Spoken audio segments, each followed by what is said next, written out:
Hey guys, Captain Jeff here from CJS Knives.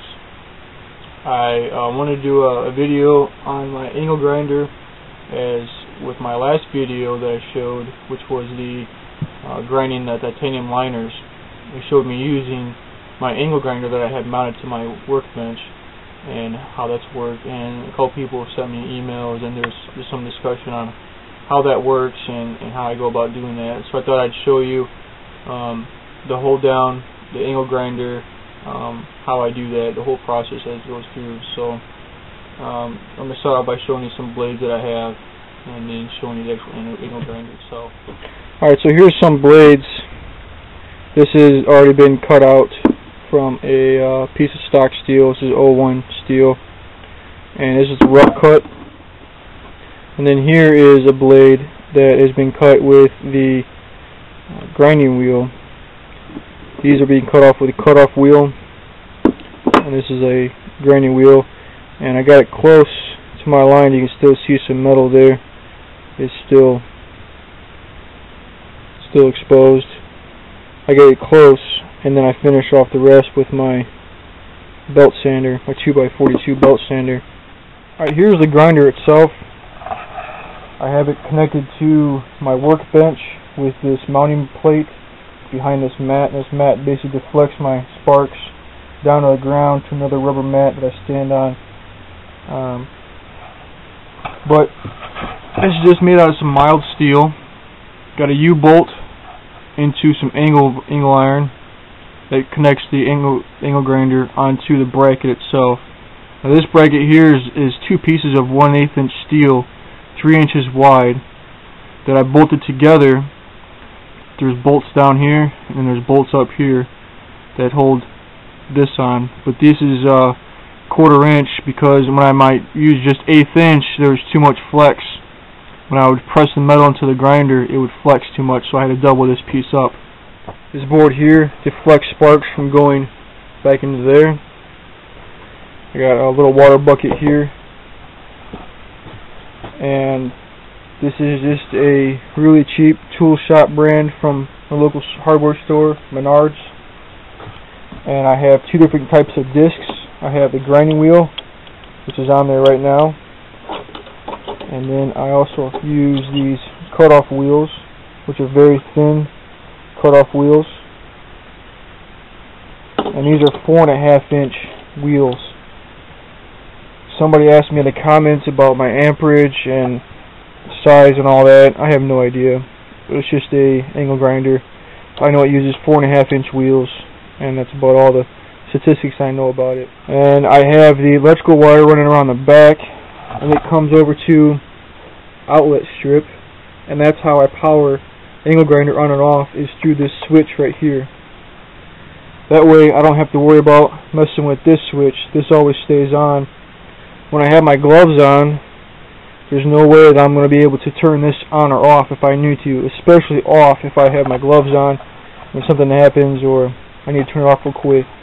So with my gloves on, I'm able to reach over and turn the switch on or off. It's kind of another safety feature. And again, this switch is nowhere near my grinder that I might bump it or hit it in some way. It's way over here out of the way underneath my bandsaw. So, and that's the only thing that I have plugged in to there as well. At some point, you can see it was plugged into here, and I bumped it and broke that out, but that's not a big deal. It'll still work. So there's my angle grinder itself. So the big question is, why do I have my angle grinder set up that way?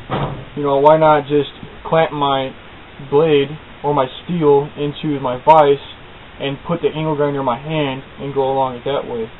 And I found that it's easier for me to move the blade with the steel rather than for me to move the angle grinder itself. And it's just easier and more effective, more efficient, that I found. When I first started off making knives, all I had was the angle grinder and a 1x30. And the angle grinder, I found, was a lot more efficient and a lot more quicker at cutting out my blades. I tried a lot of different types of cutting utensils, cutting tools. You know, hacksaw, obviously that takes forever and it wears your arms down after you get a blade done. I tried my bandsaw, with a bimetal blade inside of that bandsaw, and I really only got through maybe 3 blades or so before, or 3 knife blades before the bandsaw blade became too dull for me to be able to work. And it created a lot of heat within the blade that I was cutting, and it was hard to handle. Plus, using big gloves or any kind of gloves on a bandsaw, it just wouldn't work. It wasn't really safe. It didn't feel comfortable. Now, it's just a regular wood bandsaw, and that probably has a lot to do with it, but I tried the bimetal blade. It didn't work for me. I also used a jigsaw. The jigsaw worked very well, but it caused such an up and down motion that it would vibrate my whole table, and it was very difficult for me to clamp the steel down. Let's see, what else did I try? Like I said, when I got the angle grinder, I tried the angle grinder, and it worked so much better.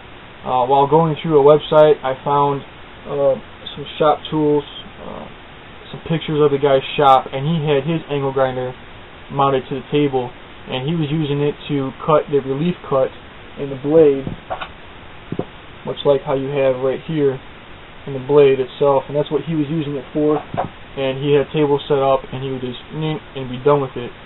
And I thought that would be a good idea to bolt it to the table and use it to just cut out my blades. The grinding disc itself I get really cheap at local hardware store, and they're about $1 or so a disc, and I can get about 4 or 5 ironclad blades cut from one disc. I think that's a lot cheaper and more cost effective than using my 2x42 belts or any other belts that I have here. Those are pretty expensive, especially when you get into the ceramic blades, ceramic belts, and orange blades, and all of those sort of expensive belts. And plus, also again, when I started, all I had was a 1x30, and there's no way I can grind a blade out with a 1x30. It's only 1/3 horsepower. It just doesn't have enough power to cut the metal, to grind the metal out. So the angle grinder was a choice for me, and setting it up on a table is the way that I decided to go with setting up.